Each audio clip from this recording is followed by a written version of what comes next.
Well, it's that time of season again. It's Oktoberfest season.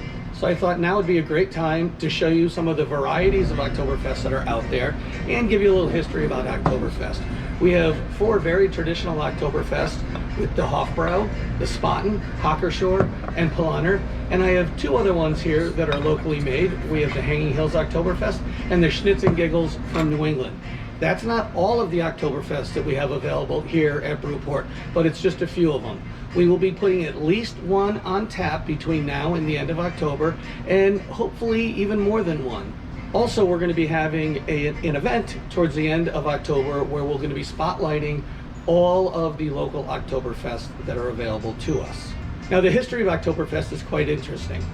Oktoberfest started in 1810 with Prince Ludwig's wedding. So I wonder if Prince Ludwig had any idea what would come of his wedding celebration in 1810. 111 years later, not only are the original 4 breweries still making Oktoberfest beers, but now there are literally hundreds, maybe even 1,000 breweries doing their rendition of Oktoberfest beers. Most of them are being made now in the United States. It's interesting because when I was young, you could find just the big 4 and that was it. Now we have all of these varieties.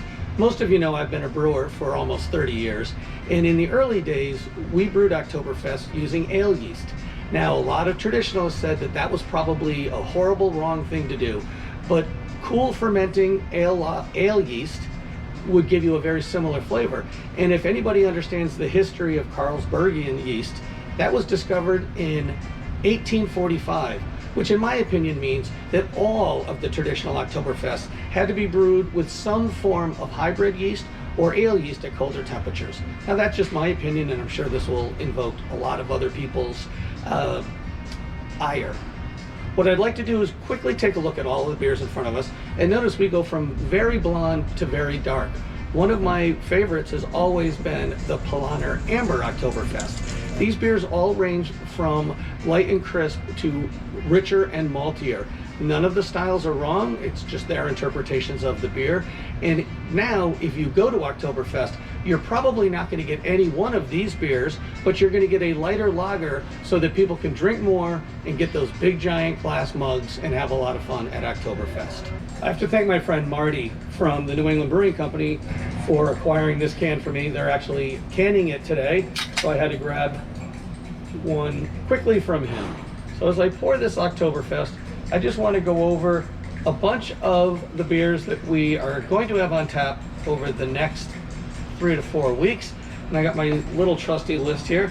So we have the Schnitz and Giggles, the Eastrock Oktoberfest. We have Two Roads Oktoberfest Fest Beer by Counterweight, which won a gold medal in the 2020, I believe, GABF. We also will have Von Trapp Oktoberfest, the Polaner Oktoberfest, Copper Legend from Jack's Abbey, and I believe that's it.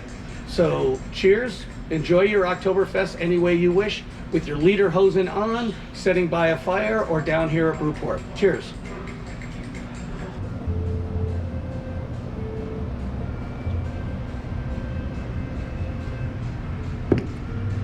I don't think there's a better way to end this video than with Counterweight's Fest Beer. Keep up the good work, Matt. And as I said, 2020 gold medal winner goes down smooth.